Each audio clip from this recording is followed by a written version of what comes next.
안녕하세요. 오늘도 사연살롱을 찾아주셔서 감사합니다. 저는 60대 중반의 여성이에요. 고등학교를 졸업하자마자 결혼을 했어요. 저희 집 사정이 좋지 않았고 상황이 그렇다 보니 결혼을 일찍 하게 되었어요. 선보고 딱 2번 만에 결혼했지만 남편은 저한테 잘했어요. 정말 착해서 법 없이도 살 사람이라는 말이 딱 맞았죠. 하지만 그런 남편이 갑작스럽게 세상을 떠나고 말았어요. 회사에서 돌아오는 길에 쓰러졌는데 병원에서 심장마비라고 하더군요. 결혼하고 6개월도 안 돼서 너무 허망하게 남편을 보낸 저는 한동안 울기만 했었네요. 산 사람은 살게 된다고 저는 친정으로 돌아와서 시내에 있는 작은 서점에서 일하게 됐어요. 학교를 졸업하고 바로 결혼을 해서 사회생활 경험이 없었기 때문에 거기서 일하게 된 게 정말 행운이라고 생각했어요. 그렇게 한 3년을 일하다가 한 남자를 만났어요. 그 사람은 저보다 8살이 위였는데 점잖고 다정했어요. 2주에 한 번 정도는 꼭 들러서 동화책이며 소설 같은 걸 사길래 애들하고 부인한테 주나 보다 했죠. 저는 그 사람과 자꾸 보다 보니 조금씩 말을 하게 됐고 간단한 안부 정도는 나누는 사이가 됐어요. 부인께서 소설책을 참 좋아하시나 봐요. 그래서 애들도 책을 많이 읽나 보죠? 책 제가 읽는 거예요. 집사람하고는 4년 전 사별했어요.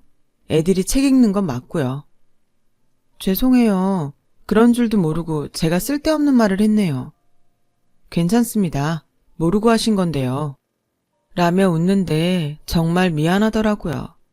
저는 어쩐지 그 사람이 자꾸 마음 쓰였고 올 때마다 뭐 한 가지라도 더 챙겨주게 됐어요. 그러다 보니 밑반찬을 만들어서 줄 정도로 사이가 가까워지게 됐죠. 저도 그 사람도 서로 마음이 있었지만 쉽게 더 다가가지 못하고 있었어요. 그러던 어느 날 그 사람이 와서 머뭇거리더니 이사를 간다고 하더군요. 제가 본사로 발령이 나서요. 그래서 말인데 제가 이사 가도 저하고 따로 만나주시면 좋겠어요. 저는 좋다고 했고 그렇게 그 사람과 만나게 됐어요. 하지만 그 사람이 이사 간 곳과 저희 동네 거리가 꽤 됐고 생각보다 자주 만나지는 못했죠. 계속 약속을 했다가 취소했다가를 반복하는 일도 많이 생겼어요. 한 번은 2달 만에 만나게 됐는데 그 자리에서 남자가 말하더군요. 이런 말 염치 없는 거 알지만 저랑 결혼해주세요. 오래 생각했던 거예요. 주저하면서 조심스럽게 꺼내는 청혼회. 저는 좋다고 대답했어요. 저희는 곧 결혼 날짜를 잡게 되었고요. 저희 2사람은 가족들만 모인 자리에서 조촐하게 식사를 하는 걸로 식을 대신했어요. 저는 남편이 있는 곳으로 이사를 했고 아이들을 만나게 되었는데요. 남자아이 2이었는데 9살, 7살이었어요. 처음에는 둘 다 낯을 가리느라 말도 잘 안 하고 피해 다니더니 며칠 지나자 곧 제게 안기기도 하고 어리광도 부리더라고요. 저는 아이들을 위해서 최선을 다하기로 했어요. 친엄마를 여의고 한동안 외로웠을 걸 생각하니 그렇게 딱 갈 수가 없더라고요. 음식도 먼저 애들 입맛에 맞춰서 만들고 옷이며 침구나 생활 필수품들도 낡은 건 바꾸고 부족한 건 채웠죠. 남편은 그런 제게 진심으로 고마워했어요. 내가 하느라고 했는데도 못한 게 많았나 봐. 진짜 애들한테서 광이 난다. 좋은 엄마가 되어줘서 고마워. 내가 친엄마만큼은 안 되겠지만 할 수 있는 한 최선을 다할 테니까 너무 걱정 말아요. 결혼하고 3달 정도 저는 남편과 애들과 함께 정말 행복한 시간을 보냈어요. 그러다가 저희 가족에게 큰 문제가 닥쳐왔어요. 애들 외할머니가 나타난 거였어요. 평일 오후에 갑자기 들이닥친 애들 외할머니는 저희 집안은 아무리 출가 외인인 딸이 낳은 자손이어도 남의 손에서 자라게 못합니다.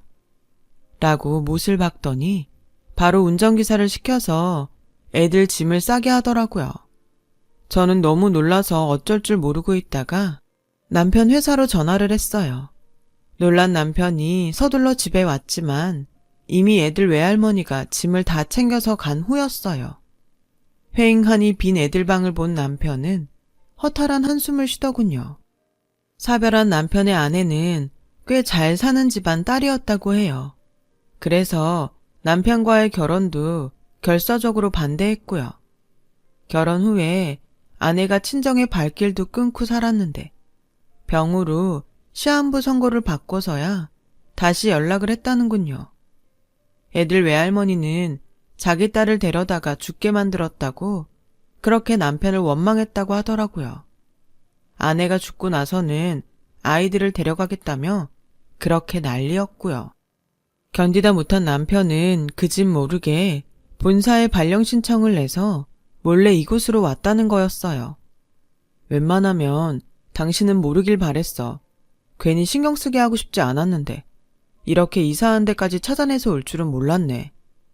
어쩔 수 없이 다음날 애들 하교하기 전에 애들을 데리러 학교에 갔더니 이미 외가에서 데려갔다는 거였어요. 하루아침에 아이들을 못 보게 돼서 너무 당황했어요. 남편은 그 집에 찾아가서 무릎 꿇고 빌기까지 하며 아이들을 보내달라고 했지만 애들 외할머니는 꿈쩍도 하지 않았어요. 저와 남편은 그래도 언제든 아이들을 볼 수 있겠지 하는 희망을 갖고 매일 잠도 제대로 못 자면서 아이들을 생각했죠. 그렇게 몇 달이 지나고 어느 날 오후에 아이들이 집에 왔더라고요.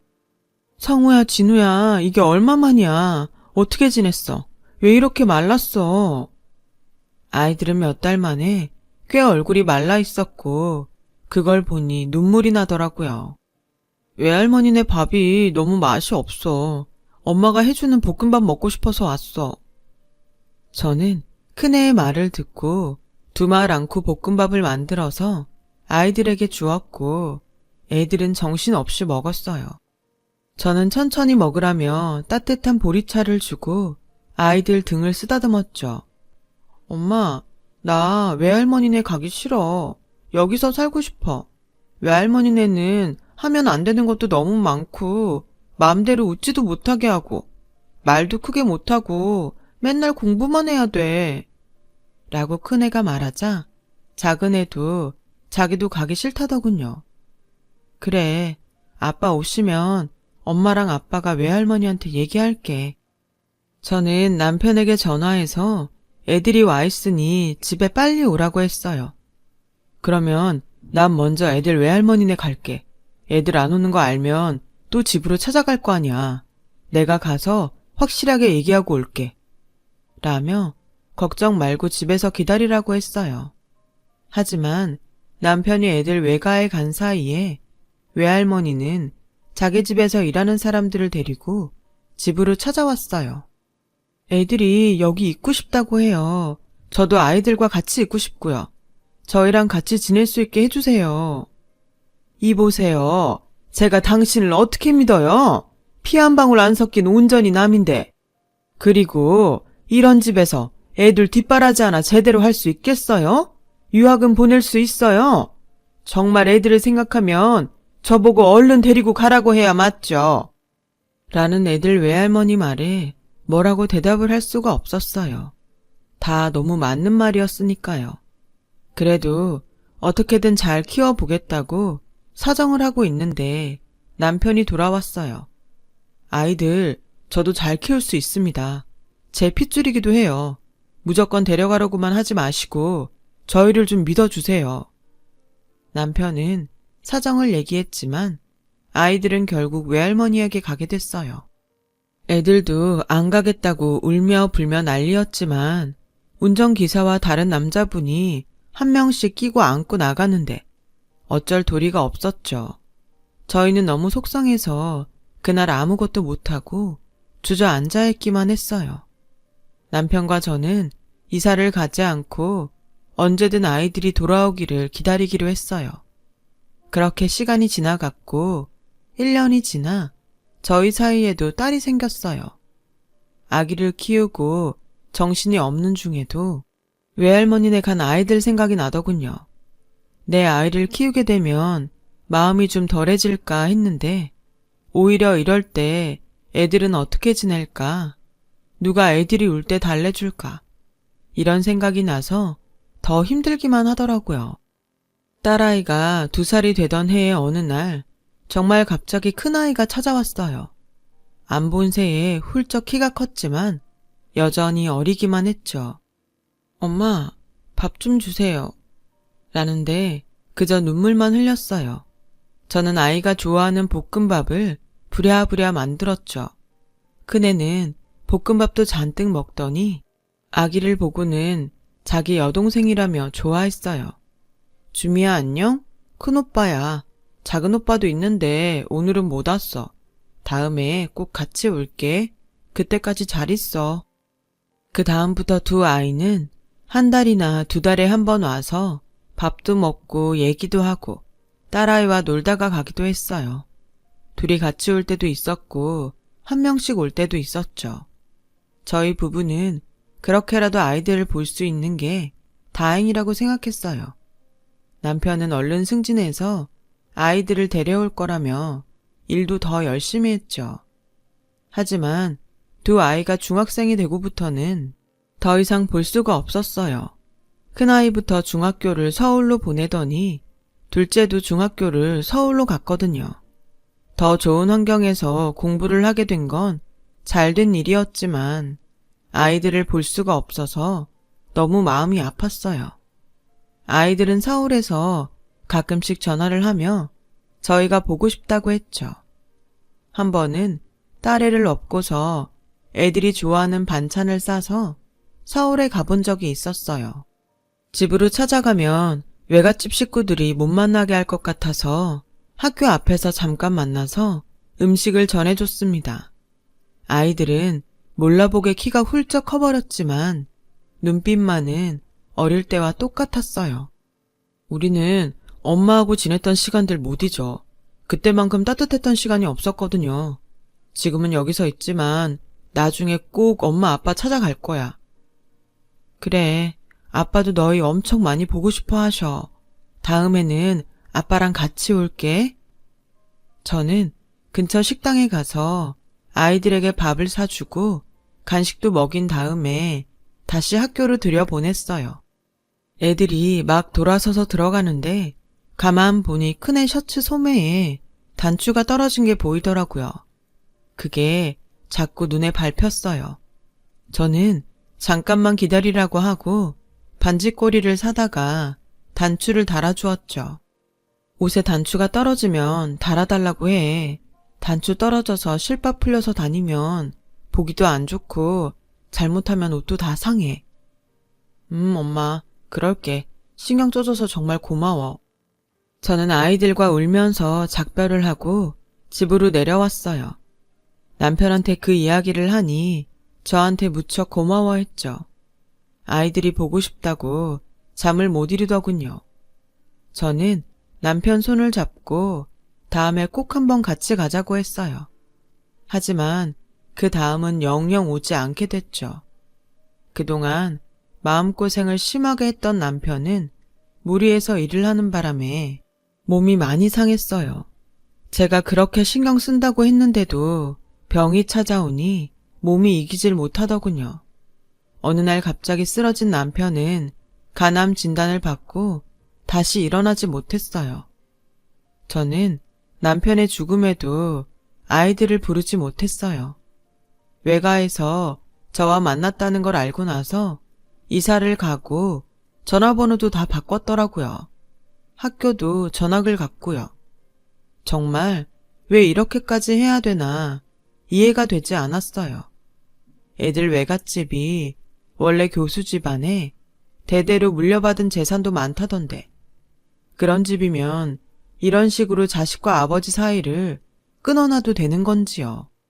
대체 교수식이나 돼서 교양은 어디로 쌓은 건지 정말 화가 나더군요. 남편의 장례식이 끝나고 혼자서 화를 낼 만큼 내고 나니 남은 건 저와 딸아이가 먹고 살아야 되는 문제였어요. 어떻게든 딸애와 잘 살아야겠다는 생각만 하기로 했어요. 그래야 나중에 우연이라도 남편 아들들을 만나도 떳떳하고 당당할 것 같았거든요. 아이를 잘 키우기 위해서 보험에서 우유 배달까지 안 해본 게 없었어요. 우선 돈을 모아야 뭐라도 할 수 있을 것 같아서 아껴 쓰고 돈을 모았죠. 저는 그렇게 모은 돈으로 작은 식당을 냈어요. 아이들이 제가 해준 밥을 잘 먹던 게 생각이 나서였죠. 딸도 4학년이 돼서 학교에 있는 시간이 길어질 때였어요. 저는 아이가 중학생이 되면 좋은 교육을 받게 하고 싶은 욕심에 더 열심히 일을 하며 하루하루를 버텼어요. 하늘이 도우셨는지 식당이 잘 돼서 아이가 고등학교 갈 때는 규모가 꽤 커졌어요. 딸아이 교육에 온 힘을 쏟았고 딸이 원하는 대로 미술을 공부하게 해줬어요. 학원도 보내고 따로 선생님도 붙여주고 할 수 있는 건 다 했죠. 예체능은 재능이 있어도 뒷받침을 잘 못해주면 잘 할 수 없다고 생각했거든요. 다행히도 딸은 실력이 있었는지 스스로도 열심히 하더니 대학에 합격했어요.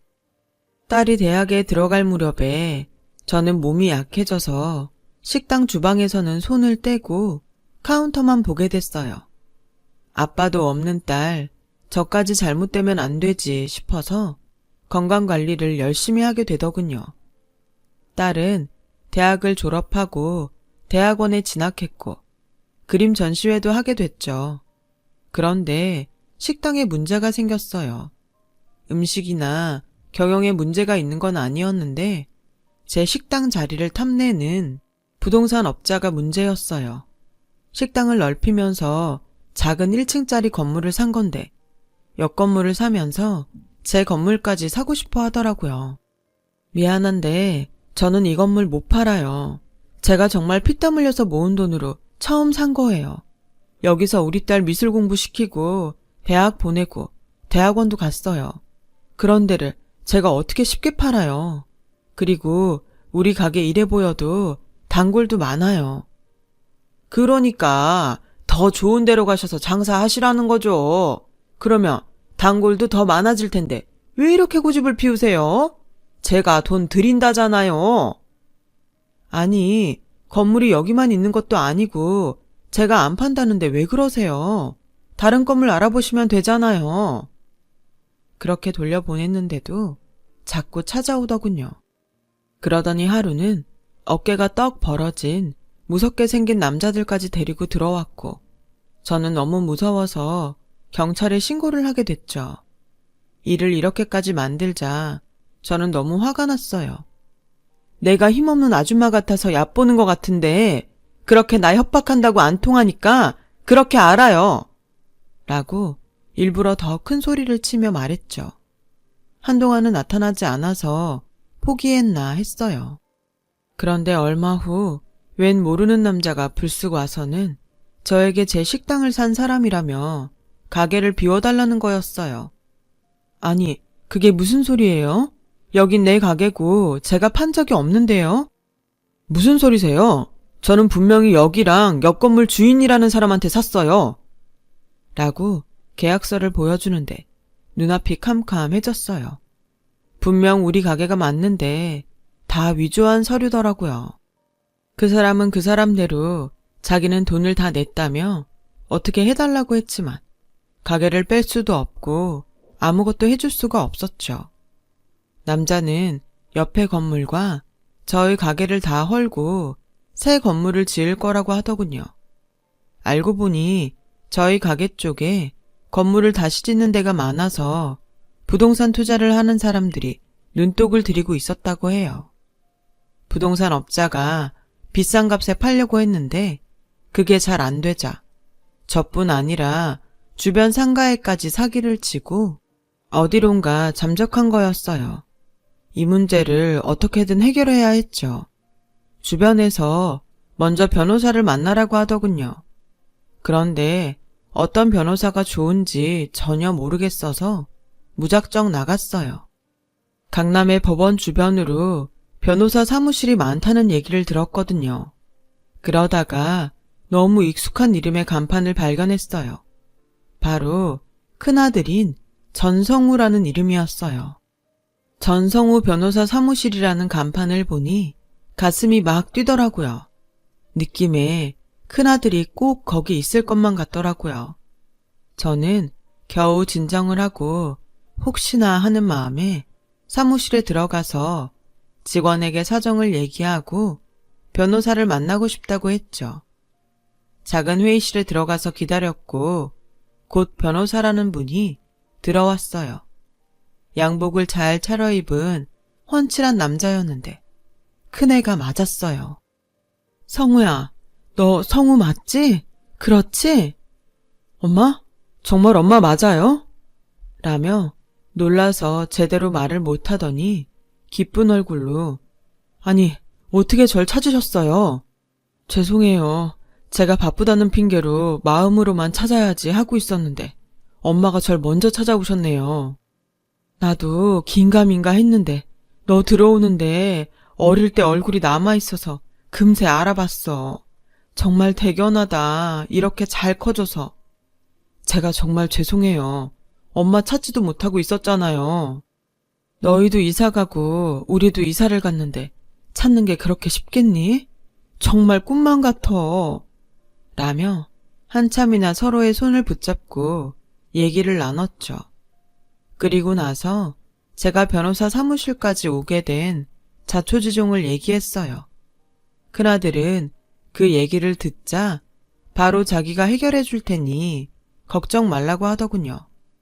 그러면서 둘째가 은행에 다닌다는 소식도 전해줬어요. 니들이 진짜 자랑스럽다. 어쩌면 그렇게 잘 컸니? 외할머니가 그렇게 공부를 시켰다더니 그 덕을 봤나 보다. 그쵸. 그 덕이 없다고는 할 수 없어요.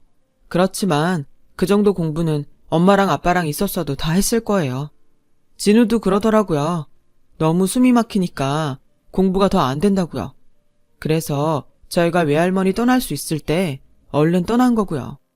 아무리 좋은 교육을 시켜줘도 저희 마음이 불편하니까 크게 효과가 없는 것 같아요. 저는 집에 와서 딸한테 큰아들 만난 얘기를 했죠.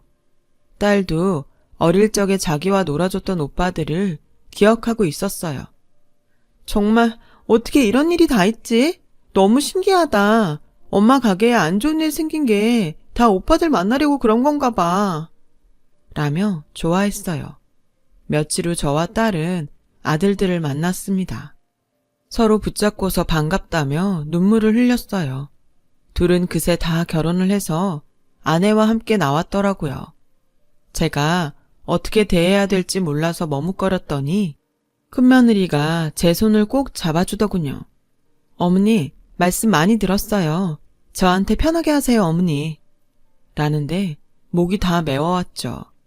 둘째 며느리도 착하고 저한테 잘하려고 하는 게 보였어요. 큰애 말이 둘 다 대학을 가면서 외가에서 나와 자립을 했다고 했어요.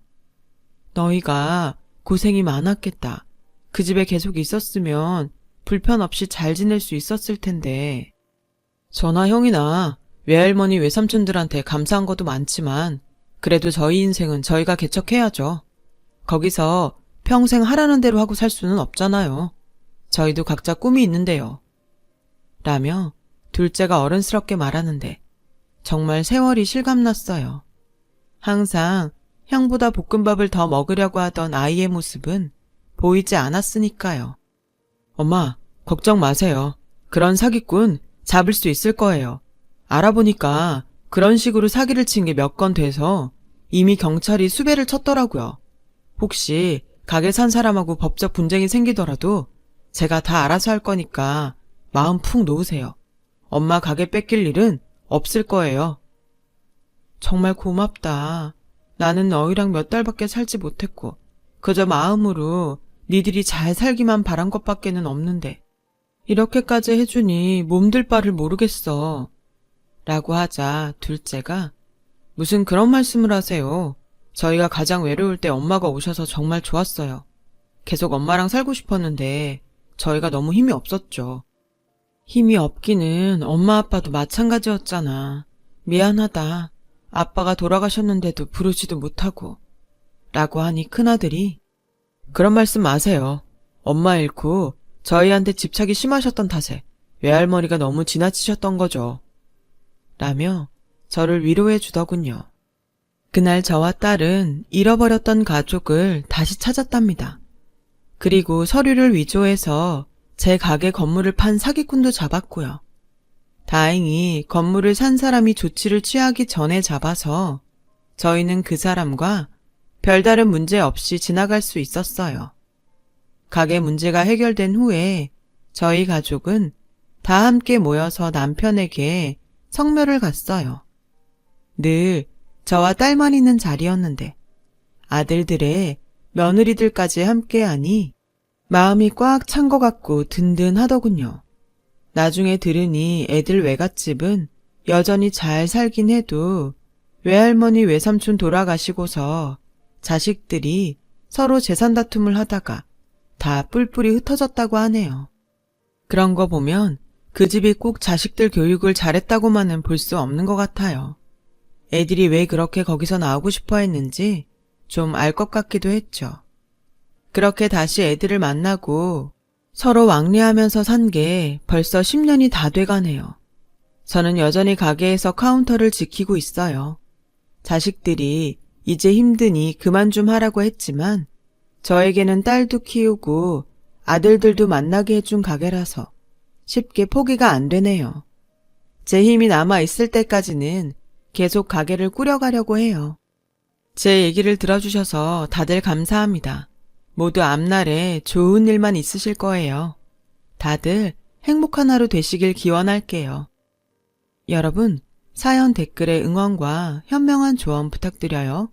좋아요와 구독은 저에게 큰 힘이 됩니다. 오늘도 좋은 일 가득하세요.